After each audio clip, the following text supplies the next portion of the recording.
Mr. Secretary, thanks so much for taking your time.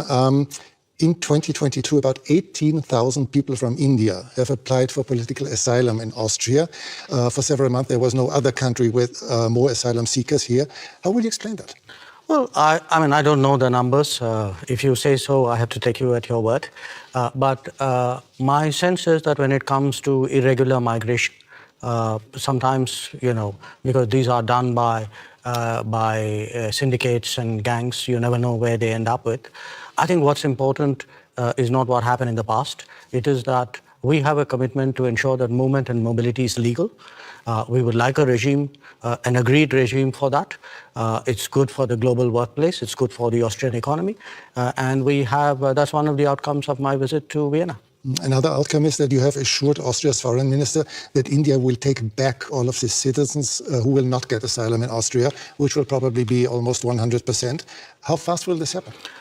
Look, in terms of our citizens, if they are proven to be our citizens, we obviously have an obligation in that regard. But what is important for us is to validate the fact that if there's somebody who's staying illegally, that they are our citizens. If there are citizens, usually we work it out between the governments concerned. I can't give you a time frame on it because it depends on what is the level of proof that is provided for us and what are the preparations on the Austrian side. So you did not agree on a time frame today? No, we didn't. Frankly, we didn't get into that kind of discussion. That is for the immigration people to decide. As foreign ministers, what we did was to work out an agreed mobility and movement regime. So we were looking for solutions. We weren't into the details of returnees' problem. That there are other people whose jobs it is to do that. Let's talk about the war in Ukraine. As you are well aware, the whole world noticed that India, as a very influential country, has never publicly condemned Russia's assault and invasion into a neighboring country. Why is that so? Can you really be neutral in a war for which obviously one side bears all responsibility? Well, look, I think in international relations, you have sometimes very complicated situations. And where we are concerned, we have always taken the position that the way out is for the countries concerned to get back to dialogue and to diplomacy. But is this a complicated situation? Is this really complicated? There's just one big country invading its neighbor. No, look, I can give you many instances of countries who have violated the sovereignty of another country.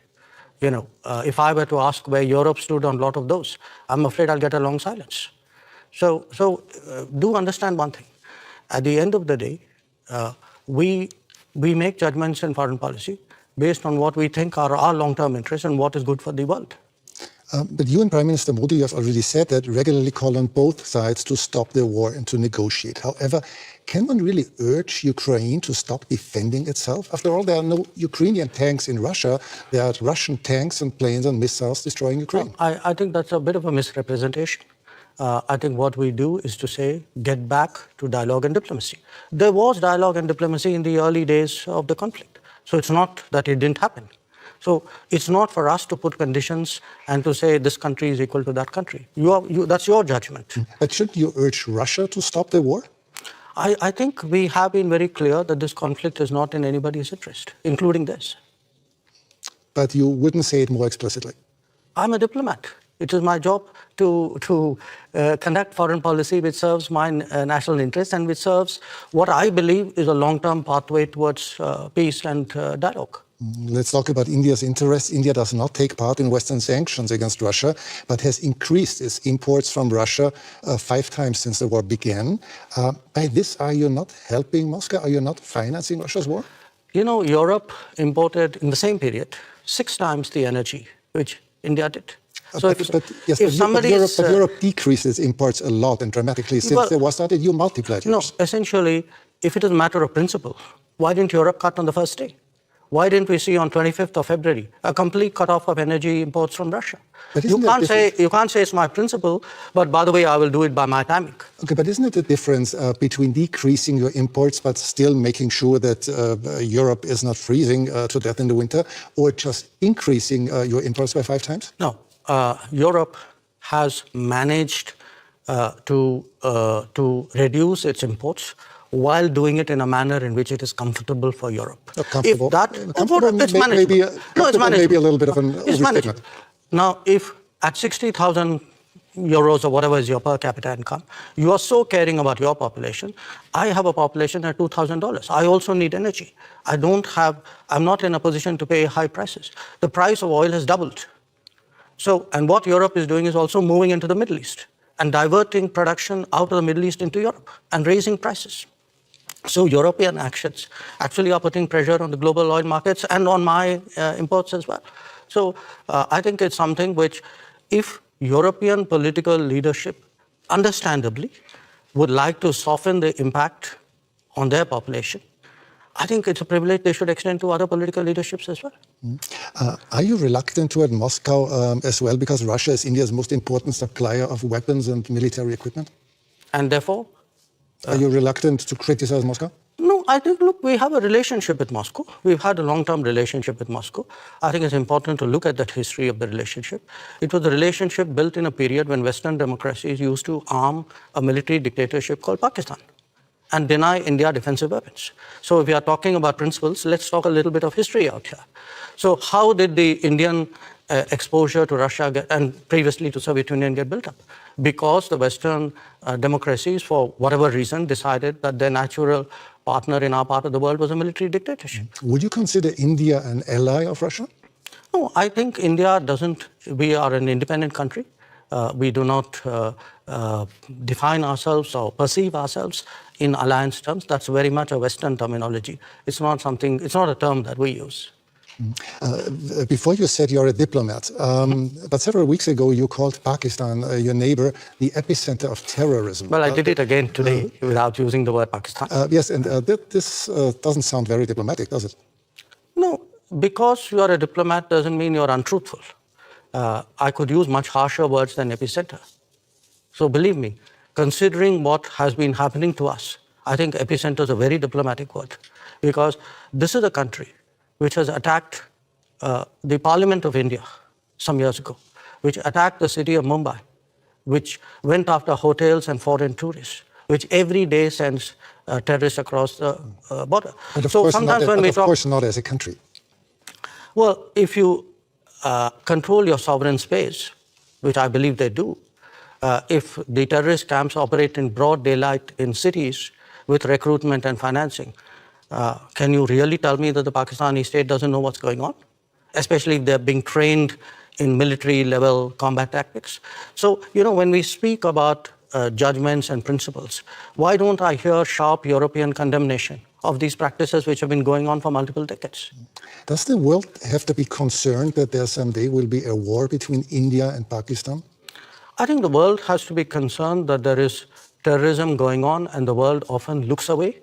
The world often feels it's not my problem because it's happening to some other country. I think the world needs to be concerned about how sincerely and strongly it takes up the challenge of terrorism. But has the world to be concerned about a future war between India and Pakistan? I think the world needs to be concerned about terrorism. That's because, what you said. Yeah, sure. Because look, if you pose it the way you do, that's like giving a free pass to terrorism, saying, let's worry about the next consequence of it. I am worried about the terrorism. Okay, let's change the subject. You frequently said that India has a very complicated relationship with your neighboring China.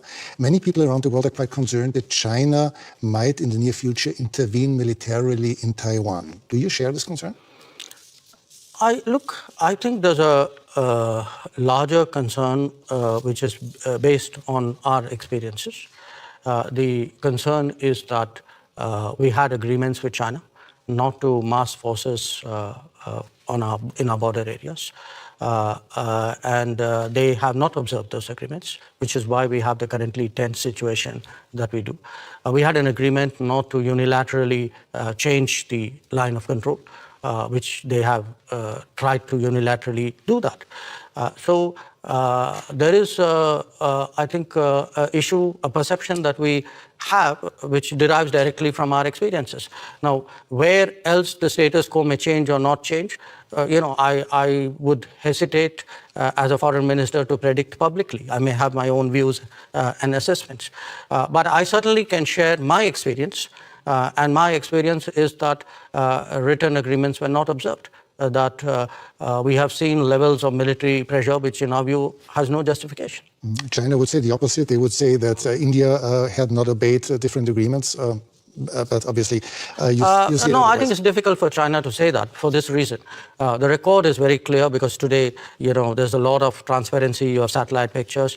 If you see who moved the forces to the border areas first, I think the record is very clear. So it's very difficult for China to say what you suggested they could. India will probably overtake China as the world's most populous country within this year. Is this fact of any political significance to India, or is it just a mere statistic?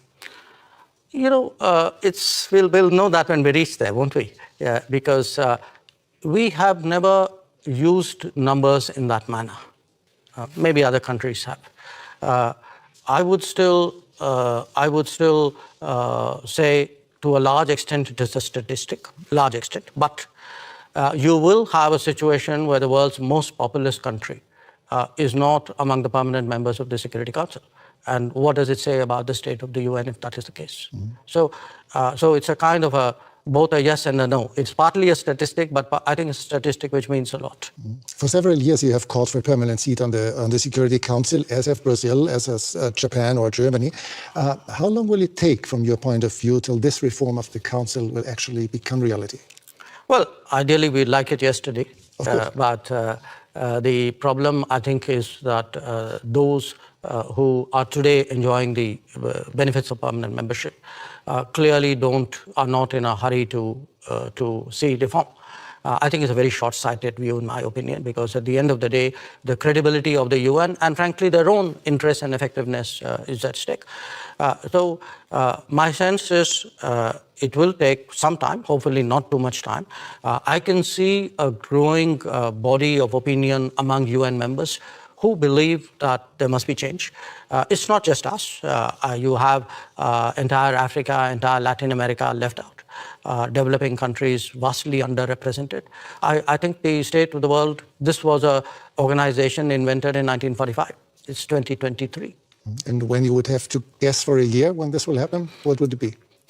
No, I wouldn't guess because I know the complexities of this process. It's a tough one. I'd be honest with you. It's a tough one, but I don't think because it's a tough one we should give up. On the contrary, I think because it's a tough one we should actually up the ante, increase the feeling in wide parts of the world that this reform is absolutely essential. Thanks so much for your time. Well, thank you. It's a great pleasure.